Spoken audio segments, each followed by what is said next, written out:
if you're watching online, please pay attention. This is going to be like super important to you because this will remove a lot of frustrations with flashes, okay?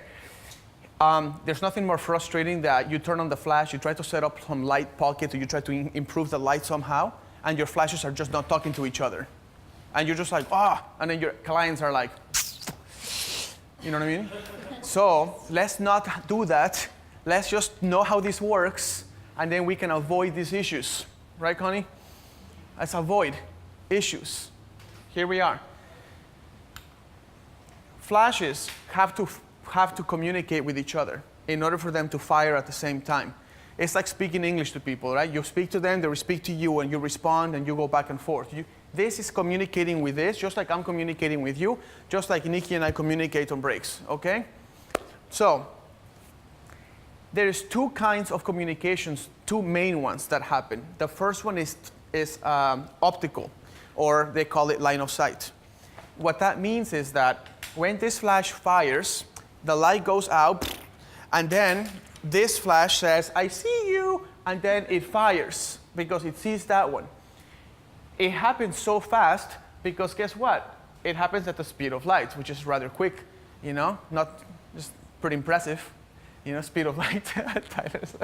Okay, so remember, optical line of sight, the flash fires, this one sees that flash firing, sees it, and it's like, oh, I should probably fire too. It fires, and then both flashes go in your exposure. Cool? The next type of communication is called radio transmission or radio communication. That means that it uses radio signals. So in other words, can I get that reflector, please? In other words, there is no need for this flash to see the light of this flash, okay? It happens automatically. So for example, let's pretend this reflector is your subject. Actually, I have a model here. Can I borrow you, man, for a second?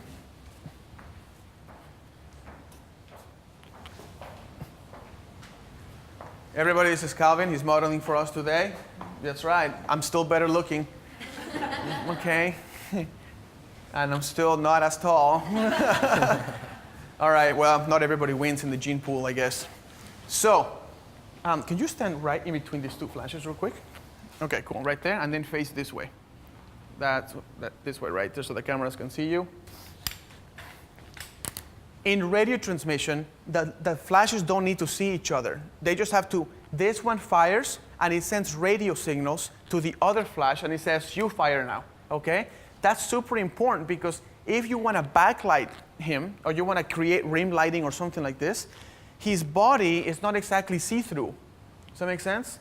So if this fires and it hits his body, this flash will never see that light because it's hitting his body. So this flash will just not fire in optical transmission line of sight. But when the radio transmission is turned on, that fires, and this fires automatically because they're communicating through radio waves. If I was to put a wall between the two flashes, they would both fire anyway. So the only thing you have to remember is this. In optical or line of sight, the two flashes have to be within, they have to see each other. In radio, the flashes do not have to see each other. They will just all fire.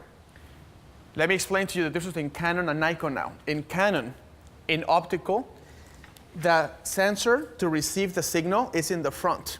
So if you're using Canon flashes and you want to do optical line of sight, why would you do that? I don't know. But if you want to, the flash sensor is on the front.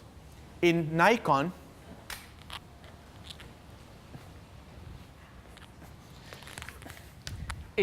flashes, which are really amazing, powerful flashes, but in Nikon flashes, they put the sensor on the side. So I see people trying to fire each other. I see people going, talk to each other, but they won't talk. They're angry. And it's because the sensor is on the other side. So if you want this flash to fire and this flash to see this one firing, you have to turn this one sideways so the sensor hits it.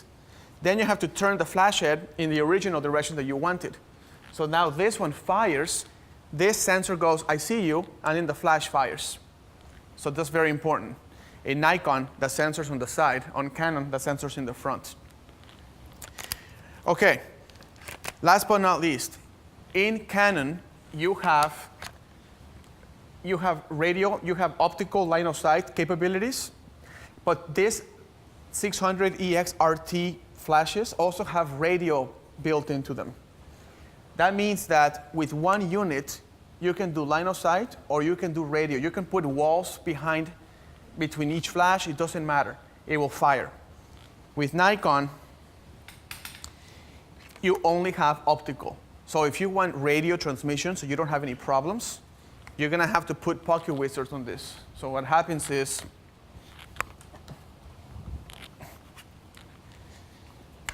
you have to put a transmitter on one of them. So here's a pocket wizard TT1.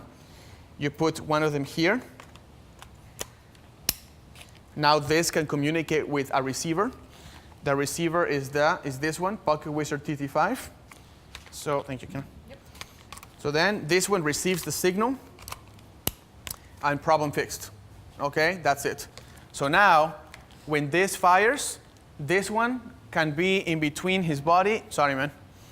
Can be in between, and this communicates through radio signals, and you will always have success. It will always fire all the time. Okay.